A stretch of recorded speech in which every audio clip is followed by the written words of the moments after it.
বন্ধুরা, নতুন ration card আবেদনের ক্ষেত্রে ওয়েবসাইটে কিন্তু একটি বড়সড় পরিবর্তন করা হয়েছে। তো আপনারা যারা ওয়েবসাইটে নতুন রেশন কার্ড আবেদন করবেন, আপনাদের এই জিনিসটি খুব সাবধানে করতে হবে। কারণ এই জিনিসটি ভুল করলে আপনাদের বাকি রেশন কার্ডগুলো কিন্তু পরিবর্তন হয়ে যেতে পারে। তো যে আপডেটটি করা হয়েছে সেটি দেখার জন্য আপনাকে প্রথমে নিজের রেশন কার্ডটি লগ ইন করে নিতে হবে। লগ ইন করার জন্য আপনাকে হোম পেজে চলে আসতে হবে রেশন কার্ডের food.wb.gov.in। তারপরে এখানে দেখতে পাচ্ছেন apply for new ration card, এখানে আপনাকে ক্লিক করতে হবে এবং এখানে ফর এক্সিস্টিং অ্যাপ্লিকেট এখানে ক্লিক করতে হবে এবং এখানে আপনার রেশন কার্ডের রেজিস্টার মোবাইল নাম্বারটি দিতে হবে। তারপরে গেট ওটিপি অপশানে ক্লিক করতে হবে। গেট ওটিপি করার সাথে সাথে আপনার মোবাইল নাম্বারে একটি ওটিপি আসবে 4 সংখ্যার। সেই ওটিপিটি দিয়ে কন্টিনিউ করার সাথে সাথে আপনার লগ ইন পেজটি খুলে যাবে। লগ ইন পেজ খোলার সাথে সাথে এরকম কিছু ইন্টারফেস আপনাদের সামনে খুলে যাবে। এখানে আপনাদের রেশন কার্ডগুলো দেখাবে, ফ্যামিলিতে কতগুলো রেশন কার্ড রয়েছে এবং কী ক্যাটাগরি রয়েছে সেটি দেখাবে এবং আপনার নিচের দিকে চলে আসতে হবে।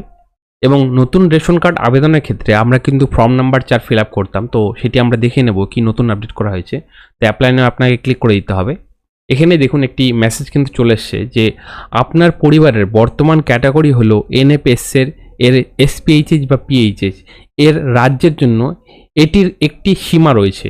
বর্তমানে সর্বোচ্চ সীমা পৌঁছে গেছে এবং বর্তমান পিএইচএস অথবা এসপিএইচএস কার্ডের মৃত্যু বা আত্মসমর্পণের কারণে স্থান না পাওয়া পর্যন্ত আমরা নতুন পিএইচএস বা এসপিএইচএস কার্ড ইস্যু করার অবস্থায় নেই।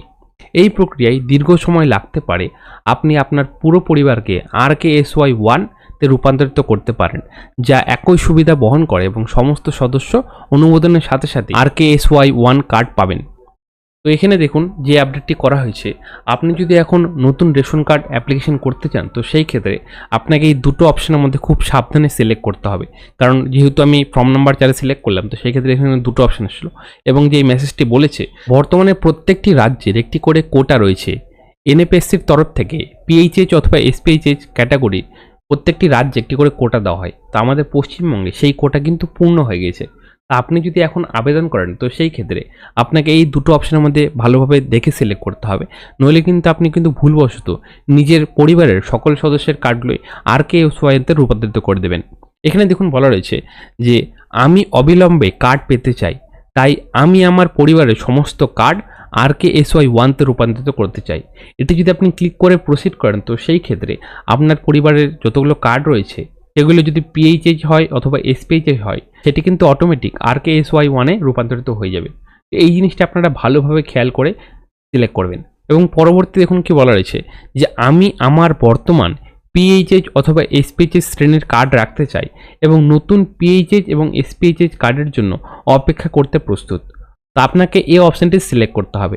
তবে এই অপশানটি সিলেক্ট করলে কিন্তু আপনার রেশন কার্ডটি পেতে টাইম লাগবে, কারণ যখন এই এনএফএস-এর কোটাতে পিএইচএস এবং এসপিএইচএস কার্ডের জায়গা হবে তখন কিন্তু আপনাদের কার্ডটি চালু করা হবে। তার আগে কিন্তু আপনাদের কার্ড চালু হবে না। এবং আপনি যদি RKSY কার্ড নিতে চান তো সেই ক্ষেত্রে উপরের অপশানে ক্লিক করার সাথে সাথে আপনার কিন্তু রেশন কার্ডটি ইনস্ট্যান্ট হয়ে যাবে। তবে আপনি যদি RKSY কার্ড বানান তো সেই ক্ষেত্রে আপনার পরিবারের যদি কার্ড পিএইচএস হয় অথবা এসপিএইচ হয় সেটা কিন্তু অটোমেটিক RKSY-তে রূপান্তরিত হয়ে যাবে। পরবর্তীতে কিন্তু আপনি আর পিএইচএস অথবা এসপিএইচ করতে আপনার প্রচুর সমস্যা হবে। তো আপনি এই জিনিসটা একটু ভালো করে দেখে নেবেন যে আপনি কোন ক্যাটাগরির কার্ডটা নিতে চান। যদি আপনি RKSY1 কার্ড নিতে চান তো সেই ক্ষেত্রে আপনি ওপরের অপশানে ক্লিক করে প্রসিড অপশানে ক্লিক করে দিতে পারেন, অথবা আপনি যদি পিএইচএস এবং এসপিএইচ কার্ড নিতে চান তো সেই ক্ষেত্রে আপনাকে সেকেন্ড অপশানে ক্লিক করে প্রসিড করতে হবে। প্রসিড করে বাকি ডিটেলস আপনাকে ফিল আপ করে সব সাবমিট করার সাথে সাথে আপনার রেশন কার্ডের অ্যাপ্লিকেশনটি সাবমিট হয়ে যাবে। তো আজকে এই ভিডিওটি এই পর্যন্তই।